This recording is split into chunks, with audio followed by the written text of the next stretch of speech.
guys, selamat datang di 1% Podcast. 1% Podcast adalah bagian dari 1% startup life school terbesar di Indonesia. Dalam podcast ini kita bakal ngebahas topik-topik seputar kesehatan mental, pengembangan diri, serta edukasi life skills dengan tamu yang handal di bidangnya. Kami ingin kamu untuk bisa mendapatkan insight baru dan berkembang seenggaknya 1% setiap harinya. So that's all, enjoy 1% Podcast untuk hidup seutuhnya.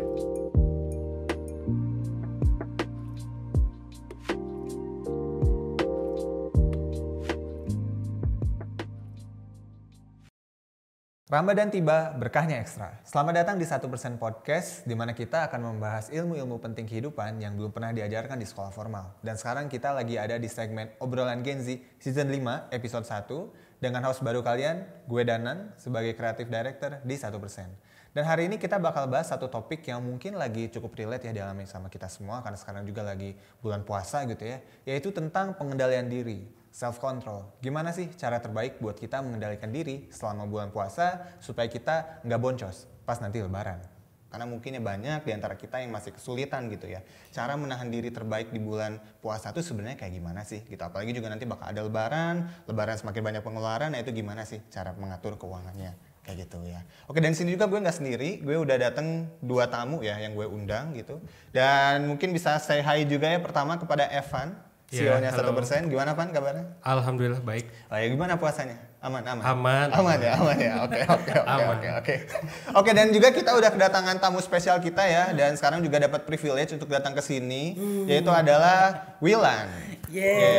Willan ini adalah subscriber terpilih dari 1% yang kita undang gitu ya, dan juga kebetulan beliau adalah pekerja di bidang keuangan gitu. Jadi memang lebih pengalaman nih daripada kita yang ada di sini gitu ya. Jadi jangan beliau dong. Oke, kita ganti ya. Iya, nggak apa-apa langsung. Kakak. Oke. Kakak aja. Oke, kita berdua di sini mau sharing-sharing nih ya sama Kak Willan gitu ya, tentang gimana sih cara mengatur keuangan terbaik di bulan puasa dan apalagi juga menjelang lebaran. Kayak gitu ya. Oke, gimana Kak Willan sekarang kabarnya nih? Sehat walafiat. Sehat walafiat ya. Oke. Mungkin nanti kita bakal bahas banyak ya soal gimana caranya mengatur keuangan di bulan puasa. Oke, nah sekarang kita bakal masuk nih ke bahasan pertama, yaitu sebenarnya tuh tentang, sebelum kita ngomong jauh ya tentang keuangan dan yang lain sebagainya, kita bakal bahas dulu tentang esensinya dulu nih. Sebenarnya tuh kalau menahan diri ya, menurut kalian, menahan diri di bulan puasa itu sebenarnya dimaknainya kayak gimana sih? Mungkin bisa dari Evan dulu. Oke, kalau gua ya, gua ngomongin menahan diri sebelum puasa dan setelah puasa itu beda banget. Kayak gimana tuh bedanya? Ini buat teman-teman yang nonton 1% juga kan, gue yakin banyak yang kerja, itu kan. Terus banyak yang juga kemarin tuh banyak juga yang ngomongin susah ngatur finansial. Belum lagi juga kemarin kita habis ngeluarin video soal obesitas kan. Iya, video kita. Soal apa? Gue juga kebetulan mengalami itu juga. Gue jujur Kawilan jujur gue, kalau misalnya gue berat badan, gue sejak pandemi itu naik 20 kilo. Dari 20 kilo? Dari 60. Dari 70 sampai ke 90. Dan waktu itu akhirnya gue langsung mikir dong, kayak berarti bulan puasa ini bisa gue jadiin sebagai ya perubahan lah. Dan salah satu hal yang bikin gue naik berat badan gitu ya. Kalau pas pandemi naik karena diem mulu. Setelah pandemi ibaratnya sekarang udah berkurang nih kan. Itu gue jadi makin naik lagi karena kalap ya.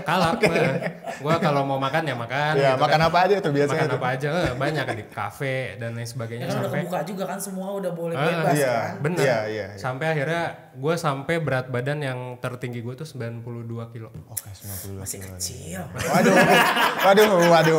Tapi di balik itulah intinya Ramadan ini gue mau jadiin sebagai ya perubahan perilaku. Perilaku ya. Alhamdulillahnya adalah dulu istri gua nggak masak, sekarang masak karena sahur dan buka. So sweet. Nanti bisa cerita juga tentang suami. Ya istrinya kan istri gua dulu nggak masak, sekarang masak. Jadi makan gua lebih teratur. Gua minum obat penahan nafsu makan juga, makan dikasih sama dokter. Nanti itu ngobrol kali ya di belakang layar. Iya benar.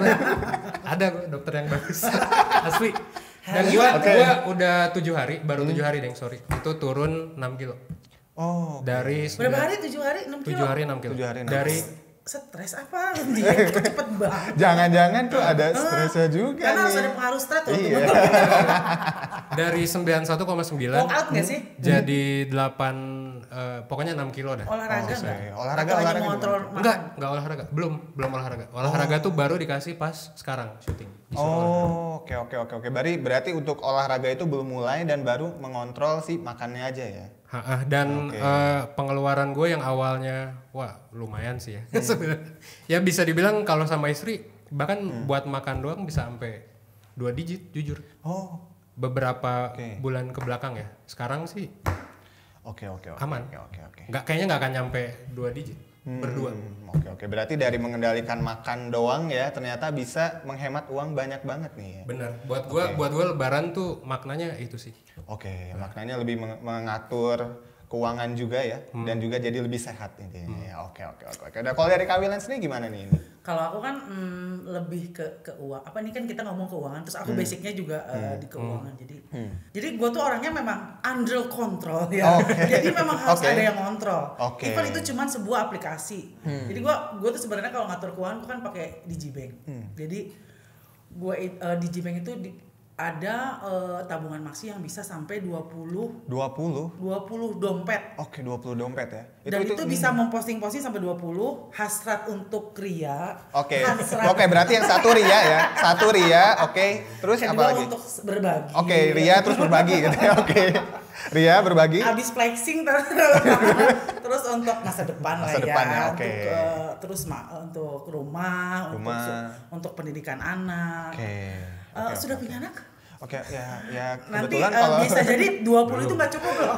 Kalau gue sih belum nikah dan belum punya anak ya gitu. Jadi jadi memang gue tuh harus ada yang ngontrol sebegitunya dan memang gue karena pakai Digibank ya dia begitu banget jadi sampai 20 dompet. Gue bisa ngatur buat hore-hore, buat ngatur urusan duniawi, urusan untuk belanja apa itu sampai 20. Jadi diatur itu. Dan gue memang cocok gitu diatur gitu. Oke, berarti cocok dengan 20 dompet tadi ya gitu ya. Karena kalau misalkan gue taruh dalam satu dompet, itu nguap semua. Nguap semua ya.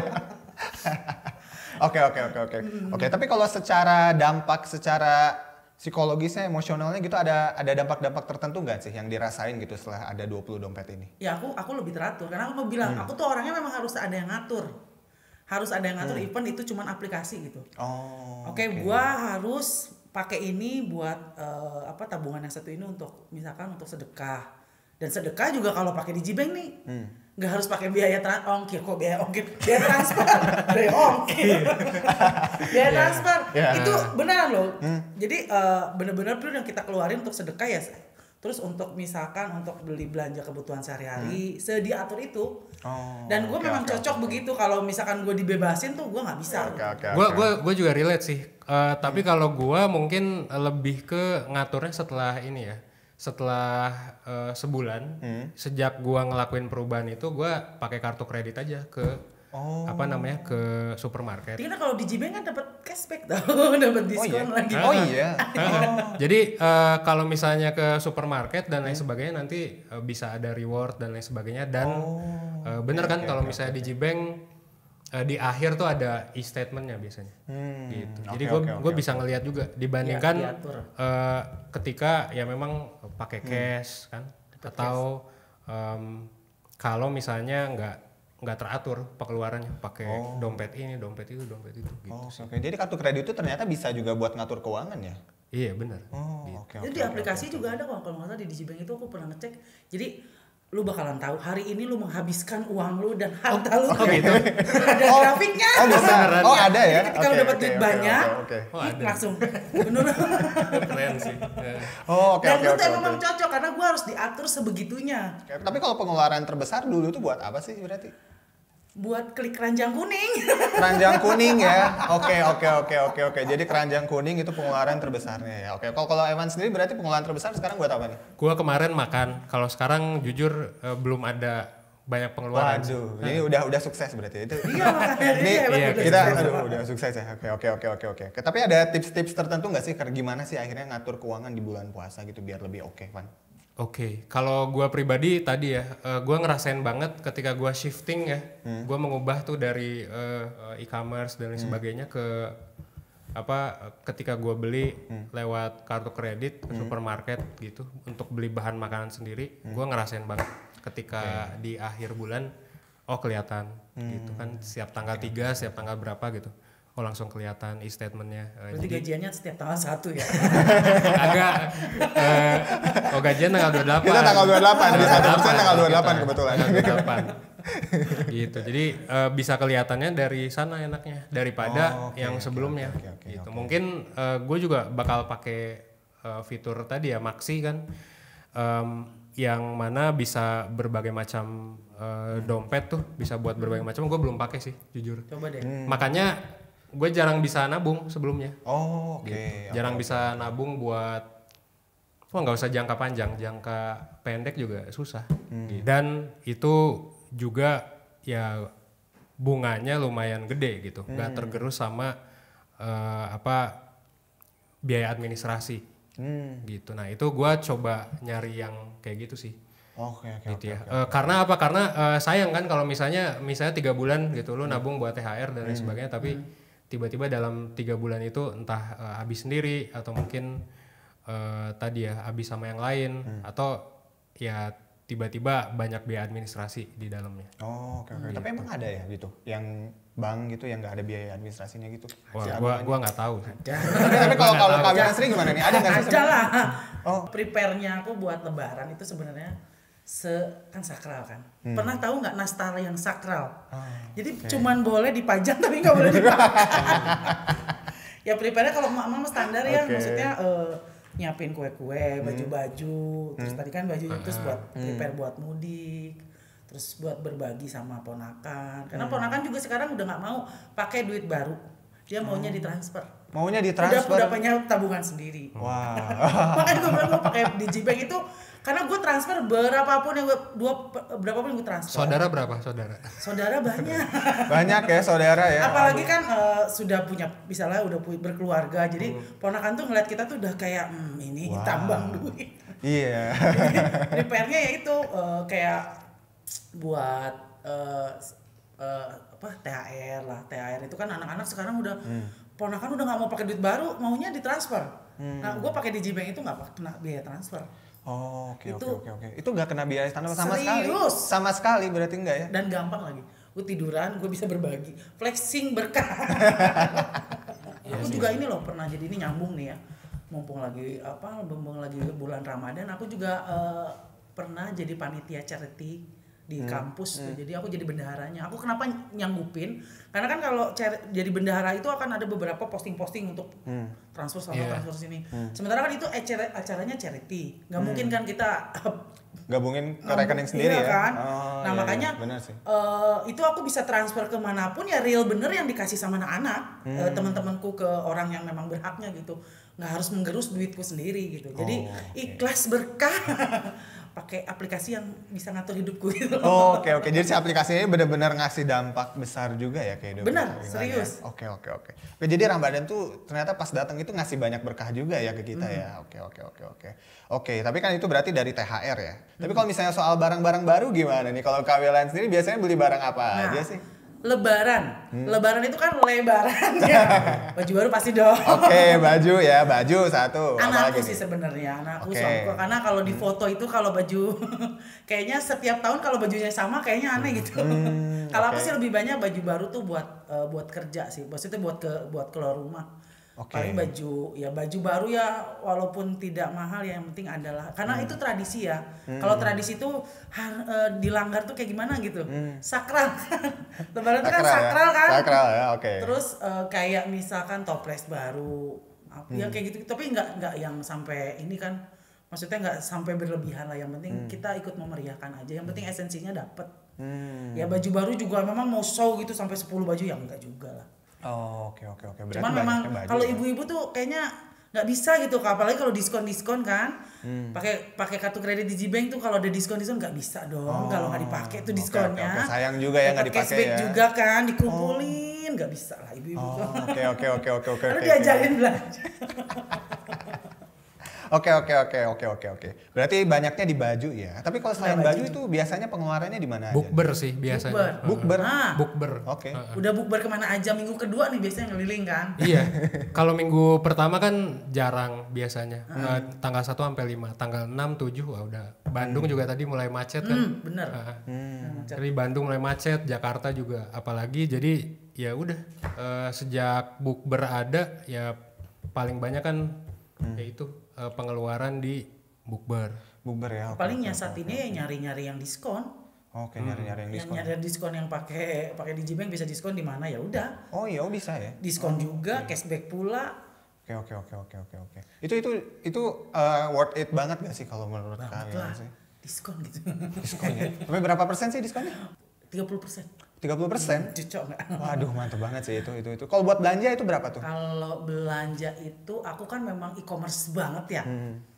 Belanja bumbu, belanja bawang itu kalau nggak salah sampai 1,5 juta deh kalau nggak salah. 1,5 juta iya, ya? 1,5 juta. Waduh, itu mantap banget sih guys. Jadi kalau kalian ya, teman-teman yang lagi nonton sekarang, kalau misalnya mau bukber biar hemat, pilihnya yang ada diskonnya gitu ya. Itu 30% tadi, dan kalau belanja 1,5 guys. Itu gede banget sih itu sih. Gitu ya. Oke. Tapi sebenarnya aku juga mau minta pendapat sih gitu ke kalian ya gitu, buat orang-orang yang maksain bukber padahal tuh nggak punya uang gitu kan, sampai minjem sana sini gitu. Itu menurut kalian gimana sih orang-orang yang suka maksain kayak gitu? Mungkin dari Evan dulu gimana nih? Oke, kalau misalnya ngomongin soal bukber ya, sebenarnya kan itu gua nggak tahu itu sunnah atau wajib kan? Kagak. Tradisi ya. Tapi kalau akhirnya ngerugiin juga perlu dipertanyakan nggak sih sebenarnya? Iya, paling sih yang bisa teman-teman lakuin adalah satu, tadi jangan lupa komunikasi ke teman-teman. Kalau misalnya, oh di sini ada diskon ya, coba pilih ke yang diskon. Jadi ketika ngasih opsi ya, pilih opsi yang diskon. Terus yang kedua, jangan lupa juga kan rasio-rasio finansial kayak gitu-gitu. Lu mau nyiapin buat THR berapa? Lu nyiapin buat mudik berapa? Apalagi lu sendiri misal punya keinginan mau beli gadget terbaru atau apa, itu jangan lupa aja sih. Gitu. Soalnya banyak banget yang ya meskipun boleh aja sih ya, di dompet digital kan banyak ya, mau ria mau apa kan itu boleh juga. Sebenarnya udah ketularan ria. Nggak ada salahnya. Kan udah minus dosa ya, ada berkahnya juga kan, berkah ekstranya juga, berkah ekstranya di sedekahnya, zakat dan lain sebagainya. Jadi nggak cuma minus doang, plus juga. Sambil mikirin keuangan jangka panjang juga sih. Harus dipikirin juga jangka panjangnya. Oke, berarti itu teman-teman ya di rumah, kalau misalnya ngatur keuangan di bulan puasa itu jangan sampai habisnya di puasa aja karena masih ada lebaran gitu. Dan itu juga kita bakal bahas lebih jauh lagi ya soal lebaran. Tapi intinya jangan sampai uangnya habis di puasa doang nih. Oke. Tapi kalau dari Kak William sendiri gimana nih? Gimana pendapatnya tentang orang-orang yang suka maksain bukber gitu? Gak enak sama temen, takut gimana gitu? Sampai sekarang pun pasti masih ada fenomena itu. Karena kan tadi dibilang sebenarnya buka puasa itu sunnah nggak sih? Itu tradisi sih. Karena kalau melanggar tradisi ya? Kita pamali. Iya. Ya sebenarnya menyiasatinya kalau aku ya cari yang diskon, bener. Kalaupun misalkan bukanya tidak harus di kafe-kafe yang ternyata nggak ada diskonnya nih di sini, kita bisa belanja di e-commerce, bahan-bahannya kita buka puasa di rumah bisa kan? Sekarang e-commerce kan juga bisa. Ya itu dia, balik lagi kita belanja, oke ini dapat kan tadi bilang aku kan kalau pakai Digibank kan 1,5 sampai diskonnya. Belanja aja bahan-bahannya yang misalkan kita pengennya makan apa, bakso misalkan. Ya udah belanja di e-commerce bahan-bahan buat beli bakso, masak di rumah. Itu juga sebenarnya salah satu trik hemat juga kan, masak. Oke, trik hematnya masak di rumah masak ya? Di rumah juga, terus bisa bonding juga sama keluarga, sama istri kan. Mantan baru kayaknya deh. Mantan baru jadi istri ya? Oke. Ya maksudnya bisa bonding juga kan, teman-teman juga bisa datang ke rumah kan. Kalau misalkan dibilang maksain ya, tapi kadang-kadang ada sih anak muda zaman sekarang kan ngomongnya self reward mulu kan. Oh, self reward mulu. Padahal nggak maksain itu. Ya sekali-kali nggak apa-apa lah. Oke. Selama ada cashbacknya kan why not kan, benar nggak sih? Iya sih, benar sih. Ya kan? Benar. Sekali-kali gitu, tapi ya itu pendapat aku sih. Tapi nggak tahu kalau. Oke. Dan fenomena flexing sih sebenarnya yang mungkin bikin agak bete ya. Kalau buat apa? Iya, ketika bukber, nah itu iya, sih bener. menurut gua ya mungkin teman-teman bisa perhatiin ya rasio keuangan dan lain sebagainya tentunya. Dan apa ya? Ya mungkin bisa jangan lupa kalau misalnya pakai baju ya yang proper, nggak perlu mewah sih. Oke, nggak perlu mewah. Nggak perlu mewah, tapi yang penting ya? proper. Oke. Gitu. Dan kalau bisa nyari yang diskonan, kenapa enggak? Gitu kan. Apalagi dapat diskon lagi, diskon dapat cashback lagi. Oke. Tapi tadi ngomong-ngomong soal rasio keuangan, sebenarnya tuh ngatur keuangan yang ideal tuh rasionya tuh gimana sih sebenarnya? Oke. Ke gua dulu ya berarti. Iya, mungkin ke Evan dulu mungkin ya yang tadi pengalaman, dan nanti setelah itu kita tanya ke ahlinya gitu. Jadi pengalaman Evan dulu sekarang. Oke.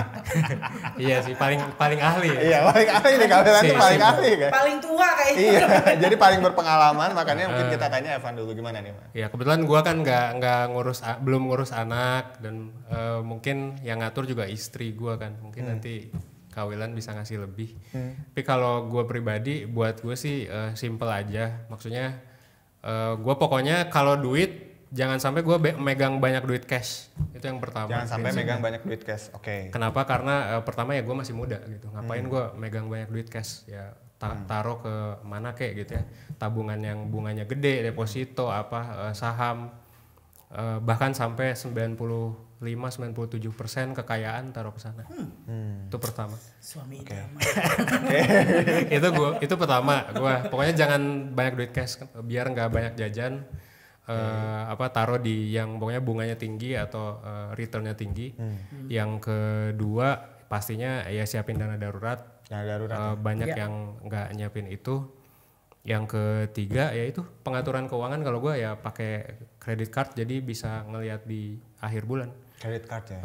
Keempat mungkin ya itu aja, jangan lupa bukan berarti lu mikirin keuangan lu nggak bisa have fun. Itu aja sih. Dompet itu aja sih.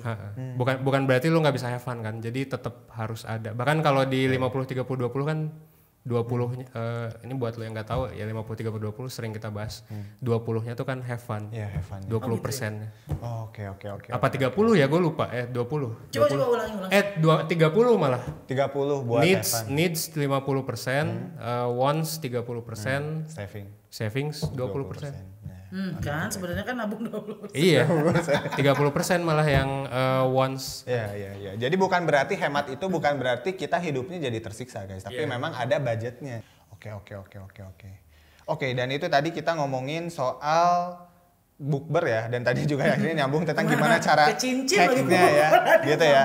Oke. Dan sekarang kita masuk lagi ke tradisi yang nggak kalah serunya kalau misalnya lagi bulan puasa dan lebaran, yaitu soal mudik gitu ya. Tapi menurut kalian itu sebenarnya mudik itu diperlukan nggak sih? Kalau saya karena sudah berkeluarga dan tidak tinggal di domisili, aku domisilinya bukan di tempat kelahiranku, otomatis ada namanya tradisi mudik. Apalagi kan waktu terpanjang cuti itu difasilitasi pemerintahan ketika lebaran kan. Mudiknya bisa. Kalau biasa kan agak susah ya, suami kerja, anak ada sekolah gitu. Kalau lebaran kan semuanya momennya pas semua. Ketika kita juga pada dapat THR kan. Maksudnya kita juga bisa lebaran, bisa liburan panjang, bisa mudik.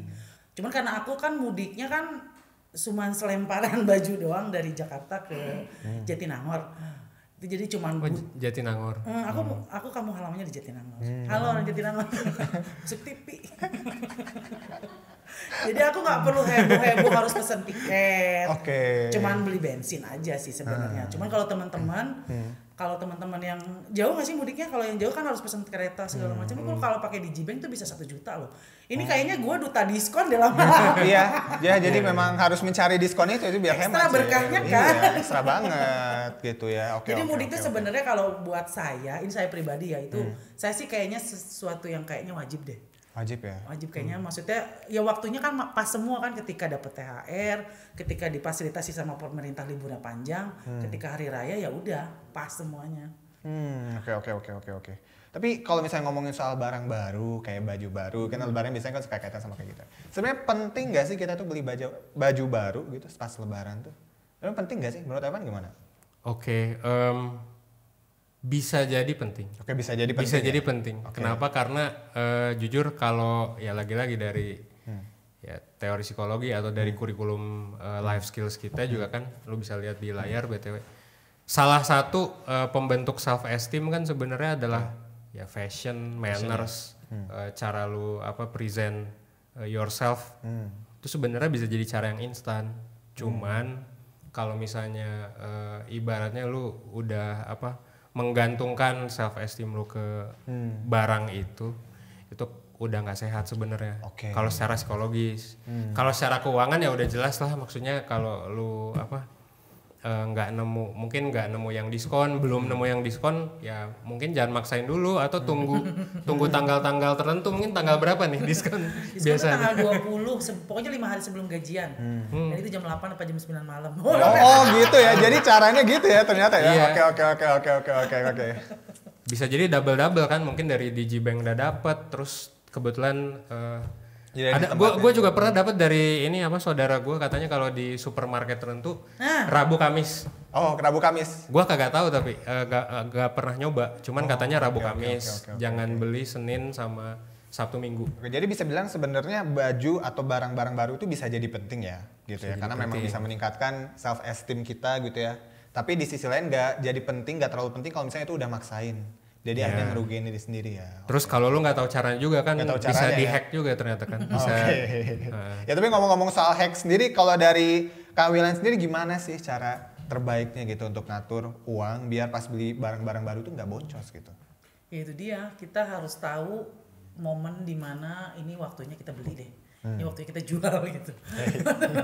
Sebenarnya untuk biar nggak boncos itu ya, kalau kita lihat momentum sih, bener tadi bilang kan harus tahu momennya, ketika ini waktunya kita belanja nih, waktunya kita menghemat. Kalau misalkan kayaknya apalagi saya ibu ya, kalau ibu tuh semuanya hampir 90% itu kebutuhan untuk suami dan anak. Solehah banget. Tapi kan memang perlu, iya kan? Memang perlu, iya. Kalau misalkan jadi kayak reward lah. Intinya jangan sampai teman-teman keputusan keuangan yang kita ambil itu malah ngerugiin diri sendiri gitu. Selama gak ngerugiin diri sendiri, gak ngerugiin orang lain ya, kayak ngutang gitu-gitu mah ya aman aja. Ya. Tapi sebenarnya ada mindset tertentu nggak sih Van yang bisa kita terapin gitu sebelum ngasih THR? Oke, balik lagi lah pokoknya ke diri lu sendiri. Kan gue tadi tipe yang kalau mudik gue lebih suka yang lebih private sebenarnya. Jadi kayak bahkan sering banget gue kagak ngasih THR kalau ke yang nggak. Kan ada saudara yang nggak kenal banget. Kalau gue sih, gue nggak deket sama semua saudara. Kadang nggak ngasih, bahkan nggak ngasih samsek. Dan menurut gue sih nggak masalah. Tapi ya kalau ketemu ya gue selalu nyiapin sih. Gitu. Gue selalu nyiapin, pasti di kantong-kantong kan banyak kantong-kantong lucu sekarang. Kantong-kantong lucu ya. Apalagi kan udah punya penghasilan biasanya kayak ada. Masa sih gue nggak ngasih gitu. Iya, jadi siapin aja. Kalau misalnya menurut gue sih, kalau ketemu ya siapin. Buat gue kalau enggak ya ya udah. Iya, disiapin. Oke-okean aja. Kalau gue sih gitu ya. Bisa kepake tahun depan tahu makanya. Iya benar. Oke. Tapi tipsnya gimana? Berarti kalau buat ngasih THR itu dari mana kita bisa tahu kalau kita tuh siap buat ngasih THR atau enggak gitu? Oke, kalau menurut gue dari balik lagi ke tujuan keuangan lu. Kalau misalnya tujuan keuangan lu tetap bisa tercapai, entah ya apapun lah, itu biasanya kan rumah, mobil dan lain sebagainya, atau konsumsi entertainment tertentu, kalau masih bisa dicapai ya kasih aja. Oke, selama tujuan finansialnya tuh masih bisa sesuai jalur ya, nggak kemana-mana ya. Tadi juga gue lumayan seneng sih ngelihat ada aplikasi yang bisa ngirim BIFAS tanpa bayar ya. Karena gue tahu beberapa bank masih bayar gitu. Iya, gue tahu beberapa bank masih bayar, dan kalau misalnya bisa kayak gitu ya, bahkan lu tinggal ini aja bikin Google Form kali atau bikin Google Form. Oh, jadi yang mau THR silakan isi Google Form ya. Cashless ya, sekarang semuanya serba cashless ya. Oke, jadi gitu ya teman-teman, sebenarnya buat masalah ngatur keuangan ini memang banyak banget cara yang bisa kita lakuin ya gitu. Misalnya yang pertama, kita coba bisa mulai dari pakai dulu kartu kredit kalau misalnya memang teman-teman tahu rencananya gitu. Jadi bukan asal pakai ya kalau kartu kredit itu ya. Jadi gimana rencananya, gimana tujuan keuangannya, dan gimana juga rasio keuangannya tadi aja, itu penting ya gitu.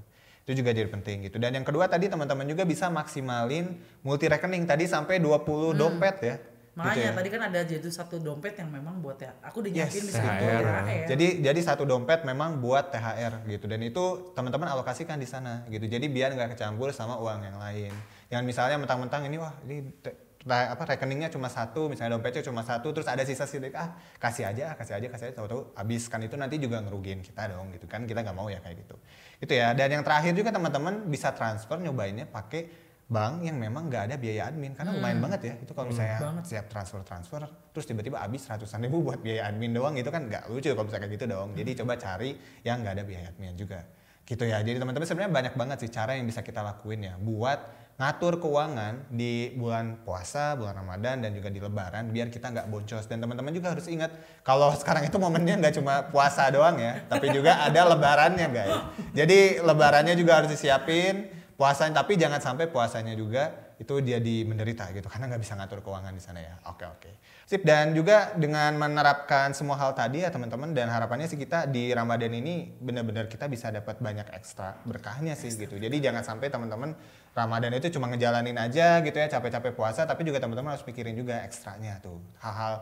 Hal-hal lainnya juga yang bisa teman-teman dapat gitu ya, dari pengaturan keuangan, juga tadi dari pengaturan cara makan ya, makannya juga diatur akhirnya jadi sehat, dan juga tips and trick biar tidak capek secara emosional pas Lebaran dan bukber juga gimana caranya tadi juga udah di-share ya gitu. Jadi teman-teman silahkan dipraktekkan aja biar nanti ketika Ramadan tiba atau mungkin Ramadan selanjutnya juga teman-teman bisa mendapatkan berkah yang ekstra juga di sana gitu ya.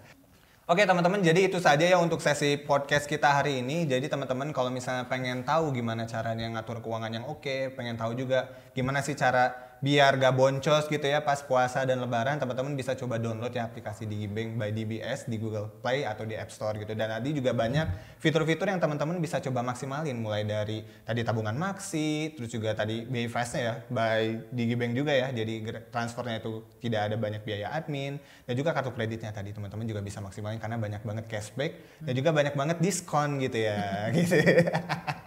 Diskonnya banyak, ini benar-benar bisa dipakai nih sama teman-teman tahu gimana caranya. Jadi benar-benar edukasinya juga di sini penting. Oke, mungkin sekian ya itu untuk podcast kita pada kesempatan hari ini. Jangan lupa teman-teman link semuanya yang udah kita taruh di deskripsi, jangan lupa dicek.